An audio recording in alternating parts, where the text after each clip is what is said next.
ಹಾಗಾಗಿ ಸಚಿವ ಬಿ ನಾಗೇಂದ್ರ ರಾಜೀನಾಮೆಗೆ ಒತ್ತಾಯಿಸಿ ವಿಪಕ್ಷಗಳು ಹೋರಾಟಕ್ಕೆ ಇಳಿಯೋದಕ್ಕೆ ಕಾರಣವಾಗಿರುವಂತಹ ವಾಲ್ಮೀಕಿ ಅಭಿವೃದ್ಧಿ ನಿಗಮದ ಹಗರಣ ಈಗ ಕೇವಲ ಹಣಕಾಸು ಅಕ್ರಮವಾಗಿ ಉಳಿದಿಲ್ಲ. ಇದು ಈಗ ನೈತಿಕತೆ, ರಾಜಕೀಯ ತಂತ್ರ ಹಾಗೂ ಅಧಿವೇಶನದಲ್ಲಿ ರಾಜಕೀಯ ಮುಖಾಮುಖಿಯ ವಿಷಯವಾಗಿ ಮಾರ್ಪಟ್ಟಿದೆ. ಆಗಸ್ಟ್ 17ನೇ ತಾರೀಕು ಅಂದರೆ ನಾಳೆಯಿಂದ ಸೋಮವಾರದಿಂದ ಏನು ಅಧಿವೇಶನ ಮತ್ತೆ ಪುನರಾರಂಭ ಆಗುತ್ತೆ. ಇದರಲ್ಲಿ ಬಿಜೆಪಿ ಮತ್ತು ಜೆಡಿಎಸ್ ಎರಡೂ ಕೂಡ ಸರ್ಕಾರದ ವಿರುದ್ಧ ಯಾವ ರೀತಿ ದಾಳಿಯನ್ನು ಸಂಘಟಿಸಲಿದ್ದಾವೆ, ದೇವದುರ್ಗದಿಂದ ಬಳ್ಳಾರಿವರೆಗೂ ಯೋಜಿಸಿರುವಂತಹ ಪಾದಯಾತ್ರೆಯ ಹಿನ್ನೆಲೆ ಏನು, ಈ ಪ್ರಕರಣದ ರಾಜಕೀಯ ಆಯಾಮದ ಪೂರ್ಣ ಚಿತ್ರಣ ನೋಡೋಣ ಎಳೆ ಎಳೆಯಾಗಿ.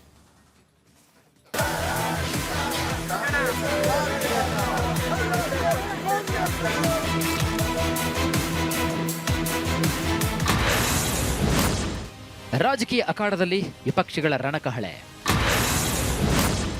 ನಾಗೇಂದ್ರ ಸಚಿವರಾಗಿದ್ದಕ್ಕೆ ಆರೋಪಗಳ ಸುರಿಮಳೆ.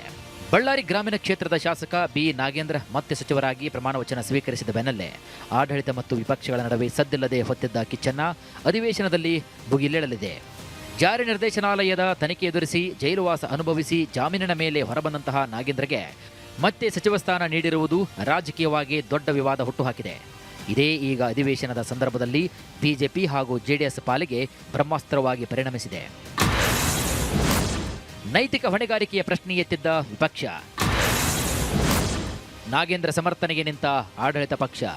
ಆಗಸ್ಟ್ 13ರಿಂದ ಆರಂಭವಾಗಿರುವಂತಹ ಮುಂಗಾರು ಅಧಿವೇಶನದಲ್ಲಿ ಆಗಸ್ಟ್ 17 ಸೋಮವಾರದಿಂದ ನಾಗೇಂದ್ರ ಅವರ ರಾಜೀನಾಮೆಗೆ ಆಗ್ರಹಿಸಿ ಬಿಜೆಪಿ ಮತ್ತು ಜೆಡಿಎಸ್ ಜಂಟಿ ಹೋರಾಟಕ್ಕೆ ಸಜ್ಜಾಗಿವೆ. ಸರ್ಕಾರದ ನೈತಿಕತೆಯನ್ನು ಪ್ರಶ್ನೆ ಮಾಡ್ತಾ ಸದನದ ಕಲಾಪಕ್ಕೆ ಅಡ್ಡಿಪಡಿಸುವ ತಂತ್ರಗಾರಿಕೆಯನ್ನು ರೂಪಿಸಲಾಗಿದೆ. ವಾಲ್ಮೀಕಿ ಅಭಿವೃದ್ಧಿ ನಿಗಮದ ಹಗರಣದ ಹಿನ್ನೆಲೆಯಲ್ಲಿ ನಾಗೇಂದ್ರ ಕಳಂಕಿತ ಎಂದಿರುವಂತಹ ವಿಪಕ್ಷಗಳು ಡಿಕೆ ಶಿವಕುಮಾರ್ ನೇತೃತ್ವದ ಸರ್ಕಾರದಲ್ಲಿ ನಾಗೇಂದ್ರ ಅವರನ್ನ ಸಚಿವರನ್ನಾಗಿ ಮಾಡಿರುವುದನ್ನು ಖಂಡಿಸಿ ಹೋರಾಟಕ್ಕಿಳಿದಿವೆ. ಯೋಜನೆ ಮತ್ತು ಸಾಂಖ್ಯಿಕ ಇಲಾಖೆಯ ಜವಾಬ್ದಾರಿ ಹೊತ್ತಿರುವಂತಹ ನಾಗೇಂದ್ರ ಅವರನ್ನ ಕೂಡಲೇ ಸಂಪುಟದಿಂದ ಕೈಬಿಡಬೇಕು ಅಂತ ಆಗ್ರಹಿಸಿ ಇದೀಗ ಅಧಿವೇಶನದ ಕಲಾಪಕ್ಕೆ ಅಡ್ಡಿಪಡಿಸಲು ಸಜ್ಜಾಗಿವೆ.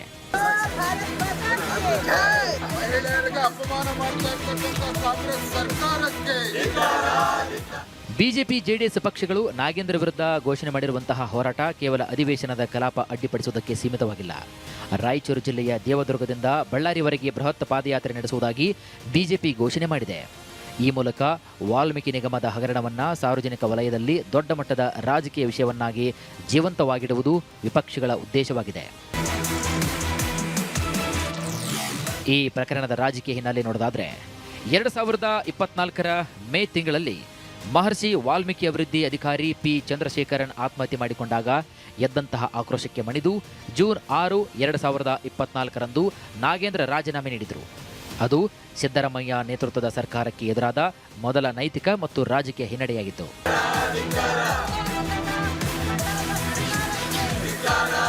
ಈ ಪ್ರಕರಣದಲ್ಲಿ 2024ರ ಲೋಕಸಭಾ ಚುನಾವಣೆಯಲ್ಲಿ ಬಳ್ಳಾರಿ ಕ್ಷೇತ್ರದಲ್ಲಿ ಹಣ ಹಂಚಿಕೆಗೆ ವಾಲ್ಮೀಕಿ ನಿಗಮದ ಹಣ ಬಳಸಲಾಗಿದೆ ಎಂಬ ಇಡಿ ಆರೋಪ ರಾಜಕೀಯವಾಗಿ ಭಾರಿ ಸಂಚಲನವನ್ನು ಮೂಡಿಸಿತು.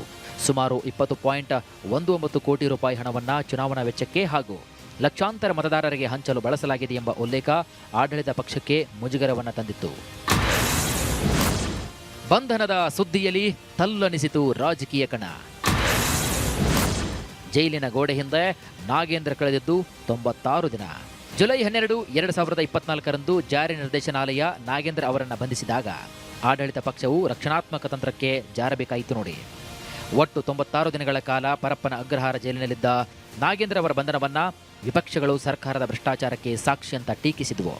ಅದಾದ ನಂತರ ಅಕ್ಟೋಬರ್ 2024ರಲ್ಲಿ ಜಾರಿ ನಿರ್ದೇಶನಾಲಯ ದಾಖಲಿಸಿದಂತಹ ಪ್ರಕರಣದಲ್ಲಿ ಮತ್ತು ಜನವರಿ 2026ರಲ್ಲಿ ಸಿಬಿಐ ಪ್ರಕರಣದಲ್ಲಿ ದೊರೆತಂತಹ ಜಾಮೀನನ್ನು ನಾಗೇಂದ್ರ ಮತ್ತು ಕಾಂಗ್ರೆಸ್ ಪಡೆ ತಮ್ಮ ನಿರಪರಾಧಿತ್ವದ ಸಾಕ್ಷಿ ಎಂಬಂತೆ ಸಮರ್ಥಿಸಿಕೊಳ್ಳಲು ಯತ್ನಿಸಿದವು. ಆದರೆ ಜಾಮೀನು ಅಂದರೆ ಅಪರಾಧ ಮುಕ್ತಿಯಲ್ಲ ಎಂಬುದು ವಿಪಕ್ಷಗಳ ವಾದವಾಗಿತ್ತು.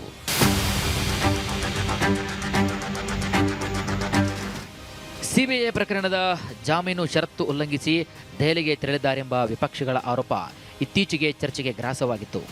ವಿಪಕ್ಷಗಳಿಗೆ ಈ ಬೆಳವಣಿಗೆ ಮತ್ತೊಂದು ಅಸ್ತ್ರವಾಗಿ ಕೈಗೆ ಸಿಕ್ಕಿತ್ತು. ಆದರೆ ಆಗಸ್ಟ್ 11, 2026ರಂದು ಹೈಕೋರ್ಟ್ ನೀಡಿದಂತಹ ಆದೇಶ ಇದಕ್ಕೆ ಬ್ರೇಕ್ ಹಾಕಿತು.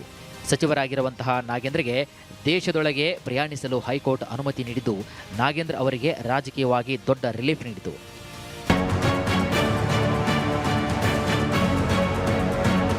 2026ರಲ್ಲಿ ಡಿಕೆ ಶಿವಕುಮಾರ್ ಸರ್ಕಾರದಲ್ಲಿ ನಾಗೇಂದ್ರ ಅವರಿಗೆ ಯೋಜನೆ ಮತ್ತು ಸಾಂಖ್ಯಿಕ ಖಾತೆ ನೀಡುವ ಮೂಲಕ ಕಾಂಗ್ರೆಸ್ ಅವರಿಗೆ ಮತ್ತೆ ರಾಜಕೀಯ ಪುನರ್ವಸತಿಯನ್ನ ಕಲ್ಪಿಸಿತು. ಇದು ವಿಪಕ್ಷಗಳಿಗೆ ಸರ್ಕಾರವನ್ನು ತರಾಟೆಗೆ ತೆಗೆದುಕೊಳ್ಳಲು, ಅಧಿವೇಶನ ಅಡ್ಡಿಪಡಿಸಲು, ಹೋರಾಟ ರೂಪಿಸಲು ಈಗ ಮತ್ತೊಂದು ಅಸ್ತ್ರವಾಗಿ ಕೈಗೆ ಸಿಕ್ಕಂತಾಗಿದೆ. ಅಸಲಿಗೆ 2023ರಲ್ಲಿ ಸಿದ್ದರಾಮಯ್ಯ ನೇತೃತ್ವದಲ್ಲಿ ಕಾಂಗ್ರೆಸ್ ಸರ್ಕಾರ ಅಧಿಕಾರಕ್ಕೆ ಬಂದಾಗ ಪರಿಶಿಷ್ಟ ಪಂಗಡಗಳ ಕಲ್ಯಾಣ ಇಲಾಖೆಯನ್ನ ಪ್ರತ್ಯೇಕವಾಗಿ ಸೃಜಿಸಲಾಯಿತು. ಅದಕ್ಕೂ ಮೊದಲು ಪರಿಶಿಷ್ಟ ಪಂಗಡಗಳ ಕಲ್ಯಾಣ ಇಲಾಖೆ ಸಮಾಜ ಕಲ್ಯಾಣ ಇಲಾಖೆ ಭಾಗವಾಗಿತ್ತು ನೋಡಿ. ಆದರೆ ಹೀಗೆ ಎಸ್ಟಿ ವೆಲ್ಫೇರ್ ಡಿಪಾರ್ಟ್ಮೆಂಟ್ ಅಂತ ಪ್ರತ್ಯೇಕವಾಗಿ ಇಲಾಖೆ ಮಾಡಿ ನಾಗೇಂದ್ರಗೆ ಅದರ ಜವಾಬ್ದಾರಿ ಕೊಟ್ಟು ಸಚಿವರನ್ನಾಗಿ ಮಾಡಿದ ಪರಿಣಾಮ ಈಗ ಕಣ್ಣು ಮುಂದಿದೆ. ಡಿಸೆಂಬರ್ 2025ರಲ್ಲಿ ನಾಗೇಂದ್ರ ಅವರ 8.07 ಕೋಟಿ ರೂಪಾಯಿ ಮೌಲ್ಯದ ಆಸ್ತಿಯನ್ನ ಜಾರಿ ನಿರ್ದೇಶನಾಲಯ ಜಪ್ತಿ ಮಾಡಿದ್ದು ಹಾಗೂ ಜೂನ್ 2026ರ ಸಿಬಿಐ ಚಾರ್ಜ್ ಶೀಟ್ ನಾಗೇಂದ್ರ ಅವರ ಮೇಲಿನ ಭ್ರಷ್ಟಾಚಾರದ ಕಳಂಕ ಇನ್ನೂ ಕೂಡ ಕಳಚಿಲ್ಲ ಎಂಬುದನ್ನು ತೋರಿಸಿಕೊಟ್ಟಿದೆ ಎಂಬ ಆಪಾದನೆ ಕೂಡ ಇದೆ. ಜೈಲಿನಿಂದ ಹೊರಬಂದ ಬಳಿಕ ನಾಗೇಂದ್ರ ತಮ್ಮಿಂದ ಮುಖ್ಯಮಂತ್ರಿ ಸಿದ್ದರಾಮಯ್ಯ ಮತ್ತು ಉಪಮುಖ್ಯಮಂತ್ರಿ ಡಿಕೆ ಶಿವಕುಮಾರ್ ಹೆಸರು ಹೇಳಿಸಲು ಕೇಂದ್ರ ತನಿಖಾ ಸಂಸ್ಥೆಗಳು ಒತ್ತಡವನ್ನು ಹೇರಿದು ಅಂತ ಆರೋಪಿಸಿದ್ದು ಈ ಪ್ರಕರಣಕ್ಕೆ ಮತ್ತೊಂದು ರಾಜಕೀಯ ಬಣ್ಣ ನೀಡಿತು. ಆರೋಪ ಸಾಬೀತಾಗುವವರೆಗೆ ಅಪರಾಧಿಯಲ್ಲ ಎಂದ ಸರ್ಕಾರ ನಾಗೇಂದ್ರಗೆ ಬರೀ ಸಮರ್ಥಿಸಿದ್ದಲ್ಲ, ಕೊಟ್ಟರು ಮಂತ್ರಿ ಸ್ಥಾನ ಅಧಿಕಾರ. ಯಾವುದೇ ನ್ಯಾಯಾಲಯ ಅಪರಾಧಿ ಅಂತ ತೀರ್ಪು ನೀಡುವವರೆಗೆ ಯಾರನ್ನೂ ಕೂಡ ಅಪರಾಧಿ ಎನ್ನಲಾಗುವುದಿಲ್ಲ. ಜಾಮೀನಿನಲ್ಲಿರುವಂತಹ ನಾಯಕರಿಗೆ ಸಂಪುಟದಲ್ಲಿ ಸ್ಥಾನ ನೀಡುವುದು ಕಾನೂನು ಬಾಹಿರವಲ್ಲ ಅಂತ ಮುಖ್ಯಮಂತ್ರಿ ಡಿಕೆ ಶಿವಕುಮಾರ್ ಸರ್ಕಾರ ನಾಗೇಂದ್ರ ಬೆನ್ನಿಗೆ ನಿಂತಿತು. ಇಲ್ಲಿ ಹೋರಾಟ ನಡೀತಾ ಇರುವುದು ಕಾನೂನು ಮತ್ತು ನೈತಿಕತೆಯ ನಡುವೆ. ಕಾನೂನಾತ್ಮಕವಾಗಿ ಜಾಮೀನು ಸಿಕ್ಕಿದ್ರೂ ಚಾರ್ಜ್ ಶೀಟ್ನಲ್ಲಿ ಪ್ರಮುಖ ಆರೋಪಿಯಾಗಿರುವಂತಹ ವ್ಯಕ್ತಿಯನ್ನ ಸಂಪುಟಕ್ಕೆ ಸೇರಿಸಿಕೊಂಡಿರುವುದು ನೈತಿಕವಾಗಿ ತಪ್ಪು ಎಂಬುದು ವಿಪಕ್ಷಗಳ ಪ್ರಮುಖ ದಾಳಿಯಾಗಿದೆ. ಆಗಸ್ಟ್ 17ರಿಂದ ಅಧಿವೇಶನದಲ್ಲಿ ಪ್ರತಿಪಕ್ಷಗಳು ನಾಗೇಂದ್ರ ರಾಜೀನಾಮೆಗೆ ಪಟ್ಟು ಹಿಡಿಯುವುದು ಖಚಿತ. ಸರ್ಕಾರ ಇದನ್ನು ಹೇಗೆ ಎದುರಿಸುತ್ತದೆ ಮತ್ತು ರಾಯಚೂರು ಟು ಬಳ್ಳಾರಿ ಪಾದಯಾತ್ರೆ ರಾಜ್ಯ ರಾಜಕಾರಣದಲ್ಲಿ ಯಾವ ರೀತಿಯ ಸಂಚಲನವನ್ನು ಮೂಡಿಸುತ್ತದೆ ಎಂಬುದು ಸದ್ಯದ ಕುತೂಹಲ.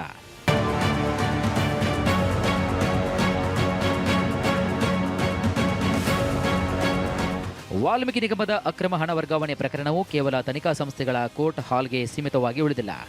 ಬಿ ನಾಗೇಂದ್ರ ಅವರ ಮರುಸಂಪುಟ ಸೇರ್ಪಡೆಯೊಂದಿಗೆ ಇದು ಅತ್ತ ಕಾಂಗ್ರೆಸ್ ಸರ್ಕಾರದ ಮುಂದಿನ ನಡೆ, ಸಮರ್ಥನೆ, ನೈತಿಕತೆಯ ಪ್ರಶ್ನೆ ಹಾಗೂ ಇತ್ತ ಬಿಜೆಪಿ ಮತ್ತು ಜೆಡಿಎಸ್ನ ರಾಜಕೀಯ ಹೋರಾಟವಾಗಿ ಮಾರ್ಪಟ್ಟಿದೆ.